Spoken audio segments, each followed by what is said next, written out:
Hey everybody, this is Brent the Oregon Stacker. We're coming to you from historic Jacksonville, Oregon. We're going to go on the trolley ride. The trolley ride is only $10. It gives you a full tour of the town, talks about all the history of the pioneer days.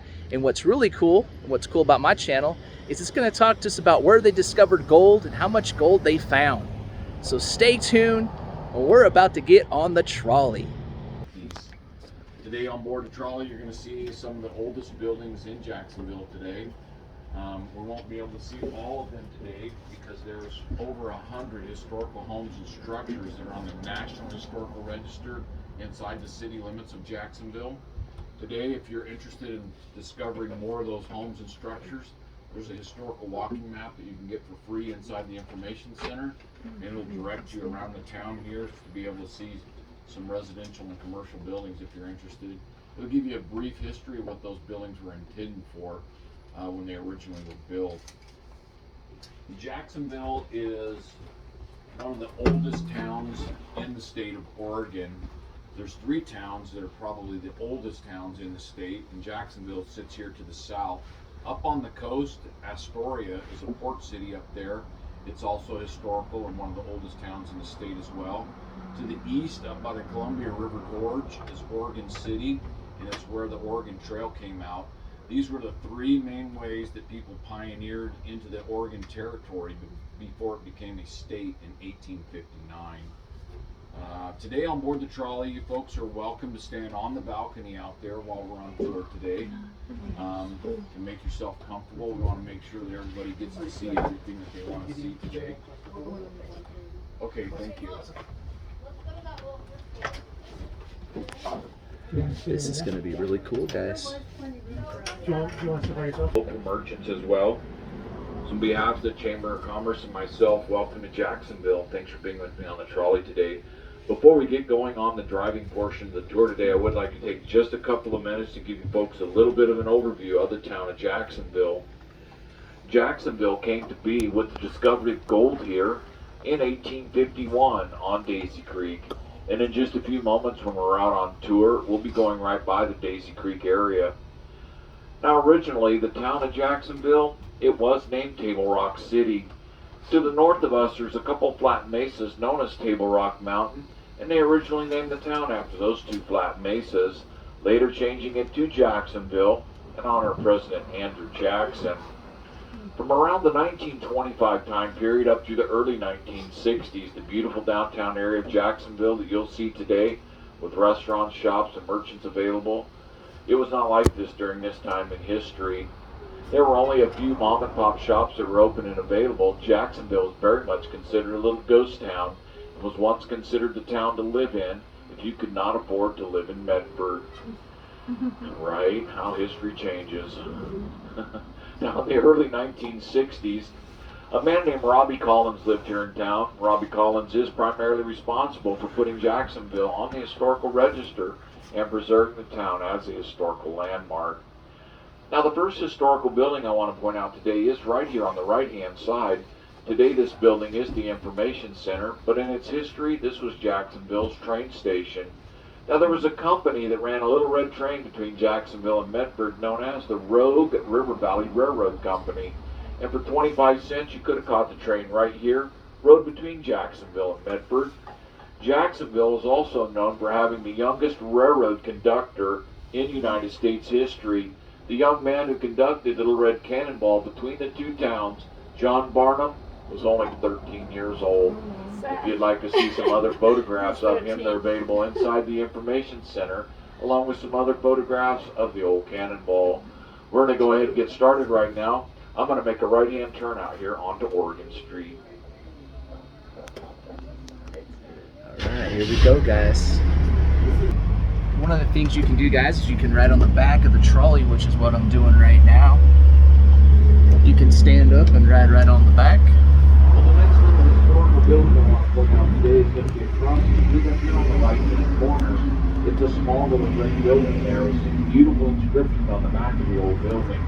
The building there on the corner, known as the Butcher Shop, was built in 1854 by John Orr. The old Butcher Shop.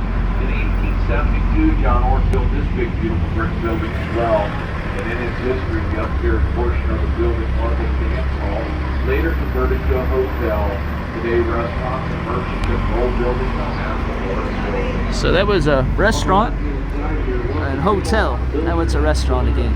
Built in 1859, this is one of the saloons that the local miners came into frequently to wet their whistle after a long, hard day of mining. Miners would stay in this building right here. Trolly building, built in 1855, and in its history, the upstairs portion of that building was a Jewish Old school synagogue. saloon. Today it's the Oddfellows Hall here in Jacksonville. On the left-hand side right here is the old city hall that was built in 1880. It talks about Jacksonville's Chinatown, because this area that we're moving into here right now was known as the Chinese Quarter area. In this location here were all of the gambling halls, the opium dens, all of the Chinese labor force that would have worked on the railroads as well as in the mines would have inhabited this area through here. On the right-hand side, the fountain you see right there, young man playing in right there, that is an original gold sluice box. It was found in one of the mines here in Jacksonville. Check this out, one of the original gold sluice boxes, guys. Honor the Chinese and their contribution to Jacksonville. There's one of the original sluice boxes. At the top of the hill here on the right-hand side, the small little park right there. Very cool. Park. New soldier kneeling there for a cool drink of water. The little park and fountain is dedicated to all of our great veterans. Veterans Park. Now to make a left-hand turn here, the whole right-hand side of the horticulturalist. Take a look here to the right, that pretty green tree that's sitting here on the right. That is a magnolia tree. It was It's a magnolia tree. by Peter Britt. Peter Britt. Documented a lot of history here in Jacksonville, words and photographs. He was the very first person to photograph Crater Lake. His photographs were used to help Crater Lake become the national park that it is today. First person to photograph Crater Lake. Inside the white home here, beautiful stained glass windows in this home. This was judged from the Portland area. Came up here looking for a venue for classical music. Selected this spot. There's for the the Brett outdoor Festival. theater. They do a lot of Still do concerts. classical music here 3 weeks out of the summer. And from June through September, a variety of other music here as well. Inside, you'll find seating for just about 2,500 people with gourmet food available during concerts here, as well as many parts of the downtown area of Jacksonville. The locals began to dig for gold in their own backyards. And as a result of that, this area up here, as well as the downtown area, there's a honeycomb of tunnels and caverns in both locations. During this time in history, the locals never did get filthy rich, but they did manage to pull enough gold out of the area here to help sustain Jacksonville during the Depression. Now on the left-hand Very side, interesting. over the bank So down they the actually bottom, try to pan here, gold right this out of is their the houses. backside of Daisy Creek. Hope you guys heard The that. mountains of dirt that you see down in there are called, which helped them keep track of what areas of the creek bed they had mined out. Once again, the mountains of dirt you see down in there are called tailings. These are all I'm tailings not from when they exactly tried to sure mine. what time in history they actually diverted all the water away from Daisy Creek, but they did so, and they continued to develop a subdivision up the draw here that's here on the right. And then on the left-hand side here, this is all the historical part of Daisy Creek that remains today. And today, Daisy Creek is nothing more than just winter runoff.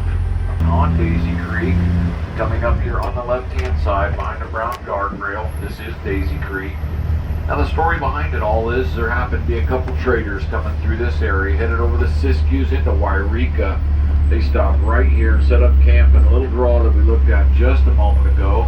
Woke up the next morning to discover that one of the little pack mules was lame. The trader pulled out a pick, began cleaning out the hoof of the little pack mule, only to discover it was packed with some gold. They set up camp right here at Daisy Creek, and they mined the whole tributary all the way out. And those two gentlemen, Mr. Cluggage and Mr. Poole, happened to become two of the wealthiest men in this area. Now this was the same time in history that the gold rush was taking place in California, Sierra Nevada foothills. Privately owned. That's the old brewery saloon from 1856, guys. 1856. Also coming up. That was the old Now, school as I make a jail. right-hand turn here, this is Main Street. Main Street was originally the business district here in town, with all wood constructed buildings here on Main Street. In the early 1870s, fire came through Jacksonville here, burned every single building down here on Main Street, including the old Franco-American Hotel, owned by Madame Ramon, what is that right here on the right? It was Jacksonville's original stagecoach stop and hotel. This was the original stagecoach stop. You come through town. John Orton purchased this property here on the right. Built a big, beautiful brick home there. $100. This was the president's response to the madam, and I quote, "Madam, I only wanted to stay the night. I didn't want to buy the damn place." Now, I was brutally honest. During this time in history, the president and his staff could have stayed in one of the most luxurious hotels in San Francisco, with all of its fine linens, amenities, and staff that would have accommodated the president. Yes, I do believe our president felt that he's been gouged.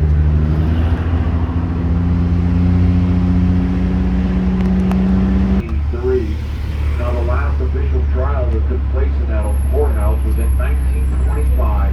It was a trial for the Beyond brothers of Jacksonville. The three brothers of Jacksonville heard that the ship was on.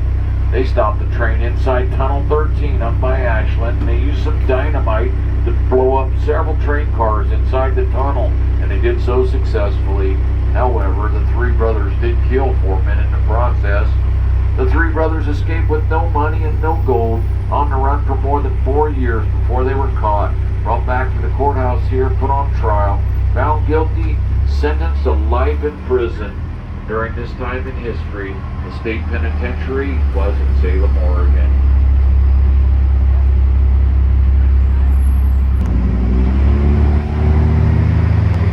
Beautiful stained glass windows in this old church as well. The little church here on the left, known as St. Joseph's Catholic Church, was built in 1858. It's still an active and current Catholic church here in town today. Inside the little church there is the original pump organ placed in there at the time it was built. Still used for Mass on Sundays. Catholic Church, it's still active today. Now at the end of the street here, sitting right there on the corner, that's the oldest home here in Jacksonville today. It's the Love Home, built in 1854. The second oldest home here in Jacksonville today is right here on the right-hand side behind this brown picket fence. This is the Kennedy Home, built in 1855. What's unique about this home today, if you look at the foundation on the front, you'll notice it's just stacked stone. There is no mortar holding the foundation together. It's just the weight of the building, the way it's constructed and tied together, holding everything in place. Typical construction during this time. On the left-hand side, the big wooden barn here, late 1800s, known as Kowinski's Flour Mill. In the early 1900s, it became Jacksonville's blacksmith shop. In the right front-hand corner of the building is still the old blacksmith forge, still inside that old building today. Siding in its redwood plank boards, and the strips you see going up around the home are called battens. They cover up the joint where the two plank boards do come together, called board batten siding. The traditional style of building during this time, you can still see that same style of construction mimicked in new construction today. Only 3 homes with the wood siding still left in the town. Old school wood siding. We have local hardwoods to do encase all the windows, doors, and staircases inside the home. Outside the home, beautiful wraparound porches, stained glass windows throughout this home as well. Now in front of the home, it's very difficult to see, but I'll point it out to you folks one more time as we pull away. A very large stained glass window. The large stained glass window in front of the home there is called a looking glass window, and it works very much like an old telescope. The Newman family would come into their parlor there, look through the looking glass window. They were able to see any deer, elk, their orchards and vineyards that would have been below their estate. To the right of the home was their old carriage house, which housed all of their animals, wagons, and staff needed to take care of their entire estate.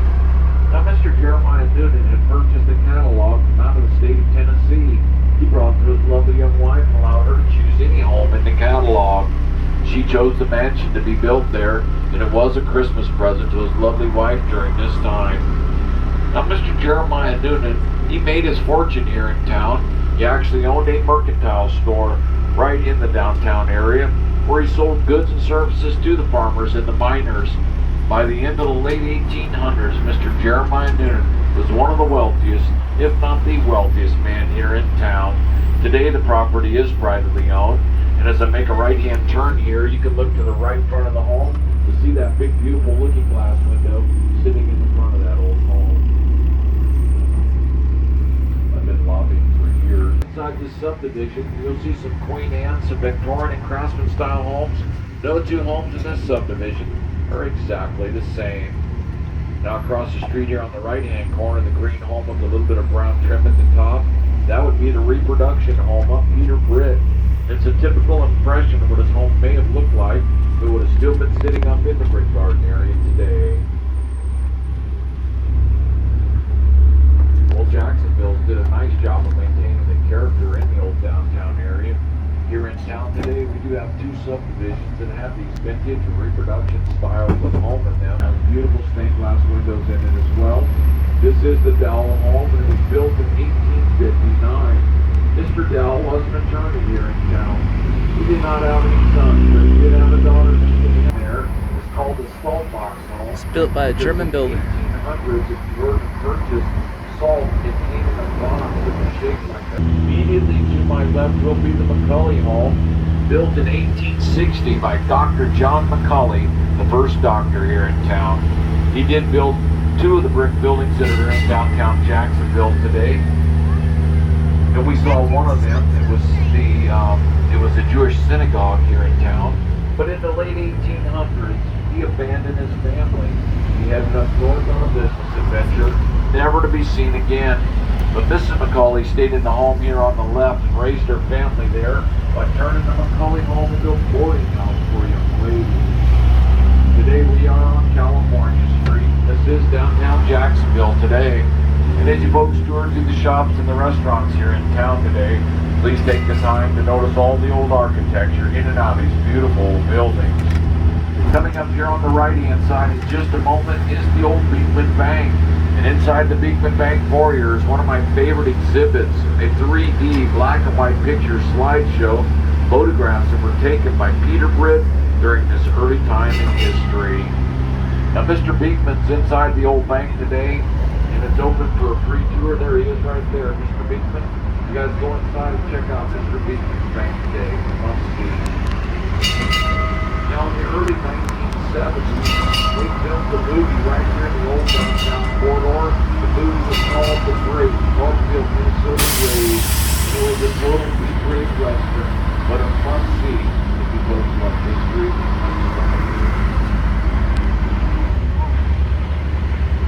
Well, this is going to conclude our tour of Jacksonville today. Thank you folks for riding the trolley with me today. If you have any questions for me in regards to any of the history that's here in town today, I'll do my best to answer any questions you may have. If you're interested in any of the shops or any of the restaurants that are available here in town today, on board the trolley, I have a brochure that will help with all that information as well. Once again, thanks for riding the Jacksonville Trolley. Enjoy the rest of your afternoon and evening here in Jacksonville. Well guys, that was our tour of Jacksonville, Oregon. Spoke about the gold, spoke about the history of the town.